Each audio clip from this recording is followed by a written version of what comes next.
Egypt was mighty, its Pharaoh proud, ruling with an iron hand. The Israelites groaned under heavy chains, their cries reaching heaven. God heard their pain and raised Moses as his chosen deliverer. With staff in hand, Moses stood before Pharaoh's throne of gold. He spoke with courage. "Let my people go, that they may serve the Lord." But Pharaoh's heart was hardened like stone, unmoved by truth. He mocked the God of Israel and tightened his grip on the slaves. Then God stretched out his hand to display his wonders. Pharaoh would learn that the Lord is greater than all Egypt's gods. The first plague was about to shake the Nile, Egypt's lifeline. Moses struck the Nile and its waters turned to blood. The river that gave life now reeked of death and decay. Fish floated lifeless, and the people turned away in horror. Egypt's wells and jars were filled with crimson corruption. The magicians tried to imitate but brought only more suffering. Yet Pharaoh hardened his heart and would not let Israel go. He returned to his palace, ignoring the cries of his people. 7 days passed and still he defied the living God. What once was Egypt's pride became its shame. Still the warning of the Lord thundered on. Then came the frogs, leaping from rivers and ponds. They swarmed into houses, into kitchens, into Pharaoh's bed. Egypt's nobles, priests, and commoners trembled alike. The land croaked with an endless army of green invaders. The magicians copied but could not remove the plague. Pharaoh begged Moses, "Pray to your God to take them away." Moses prayed, and the frogs died in heaps across the land. But when relief came, Pharaoh hardened his heart again. The stench of decay filled the streets of Egypt. Still, the king refused to bow to the Lord. Then the dust of Egypt rose and became gnats. Tiny creatures covered man and beast, biting without mercy. The magicians tried their arts but failed this time. They confessed, "This is the finger of God." Yet Pharaoh's heart grew harder still. Egypt's land groaned under the curse of swarming pests. The people cried out, but Pharaoh silenced them with pride. The Lord's signs grew stronger with each plague. Pharaoh, blind to mercy, clung to his throne. Judgment pressed heavier with every refusal. Next came the flies, swarming thick and dark. They filled houses, temples, and palaces with buzzing chaos. The land of Goshen, where Israel lived, was spared. Pharaoh saw the difference, yet hardened his heart again. He bargained, offering worship in Egypt, not freedom. But Moses stood firm. "We must go 3 days into the desert." The Lord removed the flies, yet Pharaoh betrayed his word. Each promise was broken, each refusal sharpened God's wrath. Egypt trembled, but Pharaoh stood defiant. The plagues pressed on with greater fury. Then disease struck Egypt's livestock.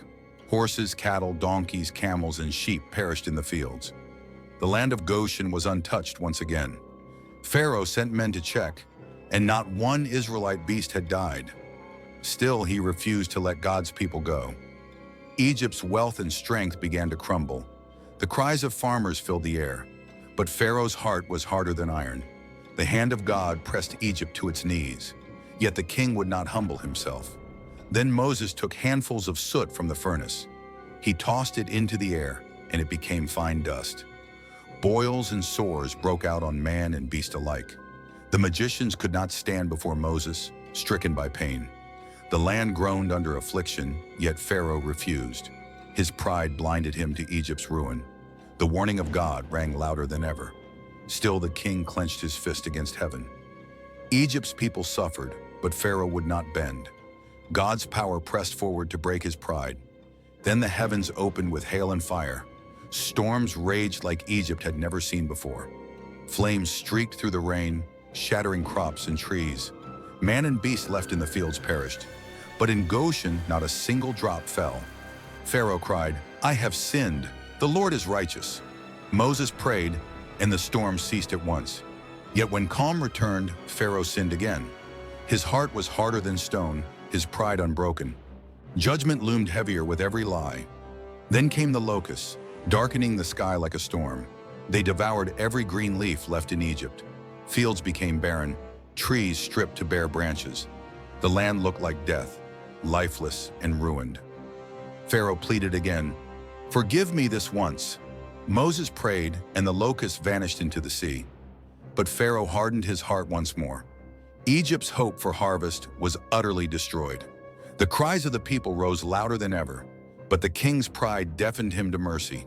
Then darkness fell over Egypt for 3 days. Thick, heavy, and suffocating, it silenced the land. No one moved, lamps gave no light. But in Goshen, Israel dwelt in brightness. Fear consumed Egypt, yet Pharaoh still refused. He raged at Moses, "Leave my sight, see my face no more." The patience of God was reaching its end. The final plague would break Pharaoh's pride. Judgment's shadow stretched over the palace. The night of death was near. At midnight, the angel of death swept through Egypt. The firstborn of every house perished, from Pharaoh's heir to the lowest servant. Cries of anguish filled the land like thunder. But Israel was safe, sheltered under lamb's blood on their doors. The Lord passed over them, sparing his chosen people. Pharaoh's pride shattered in the darkness of grief. He cried out, "Go! Leave Egypt with your flocks and children." The Israelites departed with haste. Their freedom won. God's power had triumphed over Pharaoh's gods. The Exodus began, and his people marched toward promise the Israelites prepared as God commanded. Each family chose a spotless lamb, pure and young. They slaughtered it at twilight, roasting it whole. With hyssop, they marked their door frames with its blood. Inside, they ate in haste, belts on, sandals tied. They were ready to depart at the Lord's word. The smell of roasted lamb filled their small homes. Outside, silence lingered, heavy with dread. Children clung to their parents' robes, whispering. The night of deliverance had come. At midnight, the angel of death swept through Egypt. The firstborn of every household fell without breath. From Pharaoh's palace to the lowest servant's hut, grief struck. Even the firstborn of livestock lay lifeless in the fields. A cry rose from Egypt louder than thunder. Mothers wailed, fathers fell to the ground in despair. But every Israelite home, marked with blood, was safe. The Lord passed over his chosen people with mercy. Judgment and salvation walked together that night.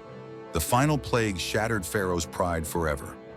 Pharaoh staggered in grief, holding his dead son. The palace that once rang with music now echoed sorrow. He called for Moses and Aaron in the dark of night. "Go! Leave Egypt with your families, your flocks, your herds," he cried. His voice cracked under the weight of defeat. The gods of Egypt lay humiliated, powerless to save. The chains of Israel were broken by God's hand.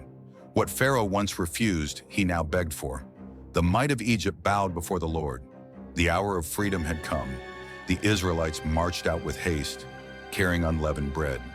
Their neighbors, eager for them to leave, gave gold and silver. Children clutched bundles. Mothers carried infants on hips. Elderly fathers leaned on staffs, their eyes shining with hope. The slaves who once groaned now lifted songs of freedom. The night sky stretched above them, filled with stars. God himself went before them in a pillar of fire. Behind them, Egypt lay broken and silent. Ahead lay the wilderness, a path unknown but promised. The journey of faith had begun. Pharaoh's pride stirred once more in the ashes of loss. He gathered his chariots, 600 strong. The clatter of wheels thundered across the desert. Egypt's army pursued with fury, dust rising like smoke. Israel camped by the Red Sea, trapped between sea and swords. Fear spread through the people, voices trembling in despair. "Why did you bring us here to die?" they cried to Moses. But Moses lifted his staff toward the sea. "Stand still and see the salvation of the Lord," he declared. God's power was not yet finished. The waters of the Red Sea split apart with roaring force. Walls of water towered on either side, glistening in moonlight. A dry path stretched across the seabed. Israel stepped forward, children wide-eyed in wonder. Behind them, Pharaoh's chariots thundered into the divide. But God confused their wheels, slowing their race. When Israel reached the other side, Moses raised his staff again. The waters crashed down with fury upon Egypt's army. Pharaoh's pride drowned beneath the waves of judgment.